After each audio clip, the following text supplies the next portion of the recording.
नमस्कार। आज हम लोग क्लास 10th के ट्रिग्नोमेट्री पढ़ने जा रहे हैं। ठीक है, तो आइए शुरू करते हैं। सबसे पहले ट्रिग्नोमेट्री में आज जो कवर करने वाले हैं, ट्रिग्नोमेट्री का इंट्रोडक्शन देंगे कि हम लोग ट्रिग्नोमेट्री चैप्टर क्यों पढ़ रहे हैं। तो ट्रिग्नोमेट्री ये सिचुएशन है, हमारे पास तीन ट्रायंगल हमने बना रखा, जिसमें एक ये परपेंडिकुलर, ये बेस और ये हाइपोटेनस है। राइट एंगल ट्रायंगल जैसा कि आपको दिख रहा है, एक एंगल 90 डिग्री है। यहाँ पर सिचुएशन ये है कि ये साइड 3 सेंटीमीटर है और ये साइड 4 सेंटीमीटर है। आपसे बोला जा रहा है कि इस साइड का लेंथ कैलकुलेट करिए।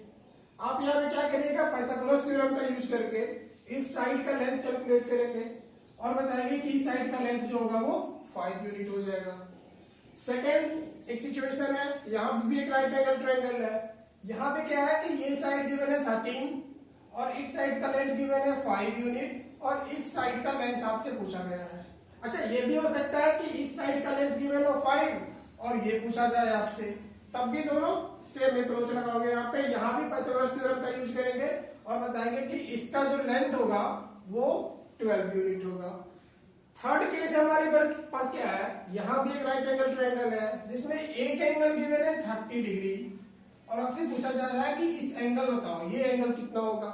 तो आप यहाँ पे क्या करोगे, एंगल सम प्रॉपर्टी लगाओगे और बोलोगे कि ये 30, ये 90, तो ये कितना हो जाएगा 60 डिग्री। एंगल सम प्रॉपर्टी तो आपको पता होगा, sum of interior angles of triangle is equal to 180 degree. लेकिन अगर हमारे पास एक सिचुएशन ऐसा हो कि एक राइट एंगल ट्रायंगल गिवन है जिसमें ये साइड गिवन है 3 सेंटीमीटर और ये एंगल गिवन हो 30 डिग्री और आपसे पूछा क्या जा रहा है कि इस साइड का लेंथ बताओ और इस साइड का लेंथ बताओ, तब आप कहोगे यहाँ पे तो पाइथागोरस थ्योरम भी नहीं लगा सकते, क्योंकि यहाँ पे ना तो ये साइड गिवन है ना ये गिवन है। अगर दो साइड गिवन होता तो पाइथागोरस थ्योरम लगा सकते थे हम, लेकिन यहाँ पे तो गिवन है नहीं। तब इस सिचुएशन में हम क्या करेंगे, अच्छा इस सिचुएशन में क्या करेंगे, तो ट्रिग्नोमेट्री का यूज करेंगे। इस प्रॉब्लम को ही सॉल्व करने के लिए हम लोग ट्रिग्नोमेट्री चैप्टर पढ़ते हैं। ठीक है ना। ये देखिए ट्रिग्नोमेट्री का जो ट्रिग्नोमेट्री वर्ड है वो किससे बना हुआ है, ट्राई, गॉन और मेट्री, इससे बना हुआ है ये ट्रिग्नोमेट्री।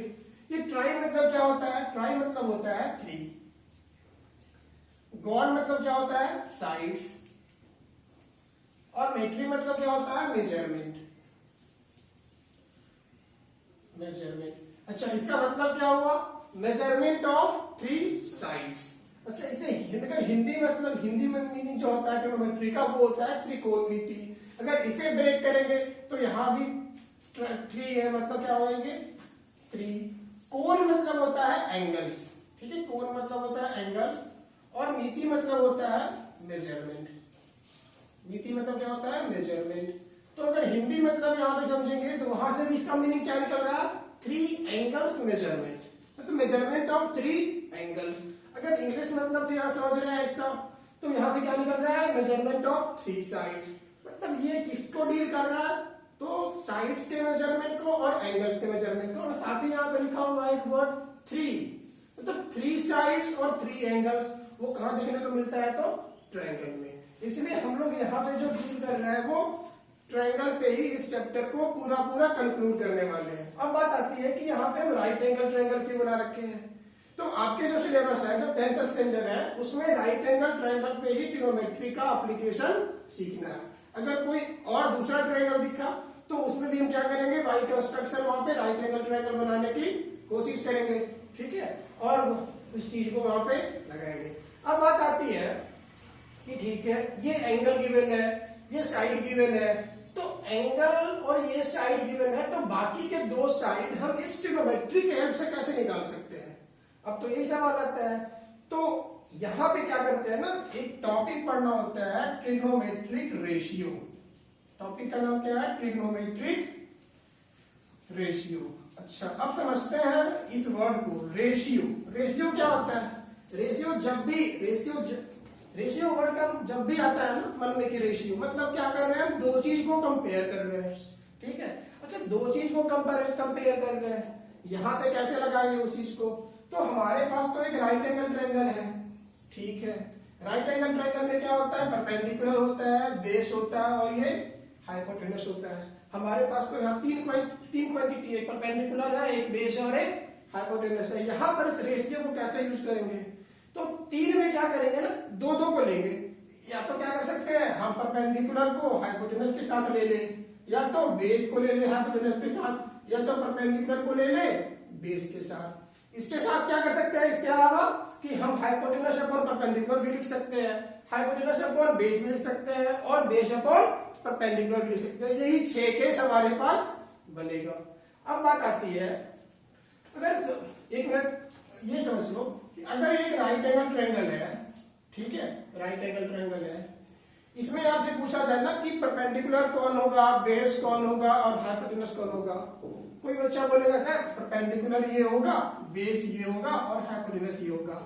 अच्छा, हाइपोटेनस में तो कोई दिक्कत है नहीं, क्योंकि राइट एंगल के सामने जो साइड होता है उसको बोलते हैं हाइपोटेनस, इसमें तो कोई इशू है नहीं।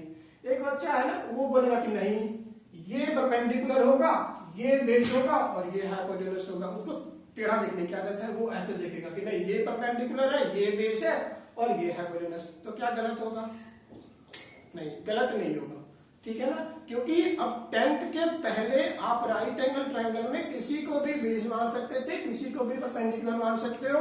हाइपोटेनस तो भाई यही होगा, राइट एंगल के सामने वाला साइड।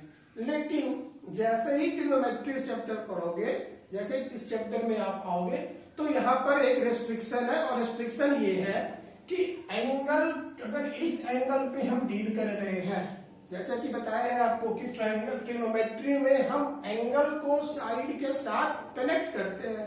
तो जैसे ही इस एंगल पे आप पढ़ने के लिए जाओगे कि इस एंगल को साइड से कनेक्ट कर रहे हैं, इस एंगल पे आप ऑपरेशन करने जा रहे हो, तो इसके सामने वाले साइड को ही परपेंडिकुलर रखना पड़ेगा, ठीक है ना। और इसके साथ जो साइड है, ठीक है, इसके साथ ये जो साइड है वो बेस हो जाएगा। हाइपोटेनस तो यही होगा, ठीक है ना। तो ये अगर एंगल है तो ये परपेंडिकुलर, ये बेस और ये हाइपोटेनस, मानते हैं इस एंगल को थीटा। अच्छा, बहुत बच्चे को ये समझ में नहीं आता है ना कि ये थीटा क्या होता है, ठीक है। कभी बुक में देखोगे थीटा की जगह पे अल्फा लिखा हुआ है, कभी देखोगे थीटा की जगह पे बीटा लिखा हुआ है, ठीक है। ये थीटा, बीटा, अल्फा, गामा ये है क्या, तो ये जो है ना, इसमें कंफ्यूज होने वाली बात है नहीं, ये बस नोटेशन है एक तरह से, ठीक है। जैसे आपका नाम क्या है, आप सबका नाम होगा ना, तो आपका नाम क्या होता है, वो आइडेंटिटी है आपका, आपका पहचान है। अगर कोई आपका नाम लिया तो समझ लिया, इसका मतलब क्या है कि आपको वो बुला रहा है आपके नाम से। वैसे ही है कि इस एंगल को अगर थीटा बोल दिए, मतलब कि इस एंगल का नाम हो गया थीटा, ठीक है। अगर इस एंगल को हम बोले कि इस एंगल है 30 डिग्री एंगल, तो इसका मतलब कि थीटा कितना हो गया 30 डिग्री। तो बस ये नोटेशन है, एंगल को डिनोट करते हैं, ये थीटा से, अल्फा से, बीटा से, गामा से, ये कुछ है नहीं, ये बस ग्रीक लेटर है। जैसे आप अल्फाबेट पढ़ते हो A B C D, वैसे ये ग्रीक लेटर, ये थीटा, अल्फा, बीटा, तो इसमें कंफ्यूज होने वाली बात है नहीं। तो हम लोग पढ़े थे ट्रिग्नोमेट्रिक रेशियो। ट्रिग्नोमेट्रिक रेशियो में क्या हम देखें कि अच्छा ये एंगल हम मान लेते हैं, वैसे ही सिमिलरली यहाँ पे मान लेते हैं थीटा। ये साइड परपेंडिकुलर हो गया, ये बेस हो गया और ये हाइपोटेनस हो गया। अब बात आती है कि इसे कनेक्ट कैसे करेंगे, इस एंगल को इस साइड से कैसे कनेक्ट करेंगे, ठीक है। और हम क्या बोले कि इसको कनेक्ट कैसे करते हैं, तो ट्रिग्नोमेट्रिक रेशियो में पढ़ते हैं इस बात को। अब कैसे कनेक्ट करते हैं वो सीखते हैं। तो हम क्या बोले कि ट्रिग्नोमेट्रिक रेशियो को ना ऐसे कर सकते हैं कि दो चीज का कंपेयर करते हैं, तो एक परपेंडिकुलर अपॉन हाइपोटेनस ले लिए, बेस अपॉन हाइपोटेनस ले लिए और परपेंडिकुलर अपॉन बेस ले लिए। ये होता क्या है कि परपेंडिकुलर अपॉन हाइपोटेनस को बोलते हैं साइन थीटा, ठीक है। बेस अपॉन हाइपोटेनस को बोलते हैं कॉस थीटा और परपेंडिकुलर अपॉन बेस को बोलते हैं टेन थीटा। मतलब बुक में आप देखोगे ना लिखा होगा sine theta is equal to perpendicular upon base, perpendicular upon hypotenuse, sorry, cos theta is equal to base upon hypotenuse और tan theta is equal to perpendicular upon base. हालांकि होता उल्टा, होता क्या है कि परपेंडिकुलर अपॉन हाइपोटेनस के ratio को बोलते हैं साइन थीटा, ना कि, ठीक है ना। तो यहाँ पे कंफ्यूज नहीं करना। अगर साइन थीटा कोई पूछा आपसे कि साइन थीटा का डेफिनेशन बताओ, ठीक है, तो साइन थीटा का डेफिनेशन क्या बोलोगे कि ये रेशियो होता है इसका परपेंडिकुलर अपॉन हाइपोटेनस का। अगर कोई पूछे कि cos थीटा का डेफिनेशन बताओ, तो ये क्या बताओगे कि ये रेशियो होता है किसका, बेस अपॉन हाइपोटेनस का। अगर पूछे कि tan थीटा का बताओ डेफिनेशन, तो ये रेशियो होता है किसका, परपेंडिकुलर अपॉन बेस का। ये तो समझ में आ रहा है कि P जो है वो परपेंडिकुलर है, B क्या है, बेस है, और H क्या है, हाइपोटेन्यूस। अच्छा, अब बात आती है कि हम बोल रहे थे कि जो ये साइन थीटा, ये P Y H, B Y H और पी वाई बी है, इसको हम क्या कर सकते हैं, रेसिप्रोकल करके भी लिख सकते हैं। तो इस तरह से लिख सकते हैं। कैसे लिखेंगे, ऐसे लिखेंगे कि हम एच बाई पी भी लिख सकते हैं, और एच बाई बी भी लिख सकते हैं, और बी बाई टी भी लिख सकते हैं। अब इसे क्या बोलेंगे, तो ये होता है एच बाई पी जो होता है वो होता है cosec theta, H by B जो होता है वो होता है सेक थीटा, और बी बाई पी जो होता है वो होता है कॉट थीटा। अच्छा, तो ये एच बाई पी है वो तो रेसिप्रोकल है इसका पी बाई एच का। इसका मतलब हम बोल सकते हैं कि कॉसेक थीटा जो है उसे लिख सकते हैं 1 साइन थीटा, और सेक थीटा जो है उसे लिख सकते हैं 1 कॉस थीटा, और कॉट थीटा है उसे लिख सकते हैं 1 tan थीटा। ये लिख देंगे 1 tan थीटा। तो यहां से आप ये भी देख रहे हो कि साइन थीटा जो होता है वो क्या होता है, कॉसेक थीटा का रेसिप्रोकल, और कॉसेक थीटा जो होगा वो साइन थीटा का रेसिप्रोकल, ये वाइस वर्सा चलता है। वैसे ही सेक थीटा कॉस थीटा का reciprocal, cos theta sec theta का reciprocal, tan theta cot theta का रेसिप्रोकल, और कॉट थीटा साइन थीटा का, तो कॉट थीटा tan थीटा का रेसिप्रोकल। अच्छा, कैसे पता चलता है कि रेसिप्रोकल है? अगर हम बोल रहे हैं कि साइन थीटा कॉसेक थीटा का रेसिप्रोकल है, कैसे बताओगे? तो साइन थीटा को कॉसेक थीटा से मल्टीप्लाई करोगे तो क्या मिलेगा, 1 मिलेगा। जैसे sign theta into cosec theta कर रहे हो, तो साइन थीटा क्या है, P upon H, cosec theta क्या है, H अपॉन P। ये इससे कैंसिल, ये इससे कैंसिल, क्या मिल गया, 1 मिल गया। ये दोनों एक दूसरे का रेसिप्रोकल है। सिमिलरली आप क्या कर सकते हो, ये इक्वल टू 1 हो गया। Similarly cos theta into sec theta is equal to 1, cot theta into tan theta, ये भी कितना हो गया, 1 के इक्वल। तो इसे आप याद में रख सकते हो कि एज ए आइडेंटिटी इसे याद में रख सकते हो कि sine theta into cosec theta is equal to 1, cos theta into sec theta is equal to 1, और cot theta into tan theta equal to 1। ठीक है, इसके आगे इस पे क्वेश्चन करेंगे ट्रिग्नोमेट्रिक रेशियो पे। ठीक है, ट्रिग्नोमेट्रिक रेशियो पे क्वेश्चन करेंगे। ठीक है, आगे नेक्स्ट क्लास में मिलते हैं।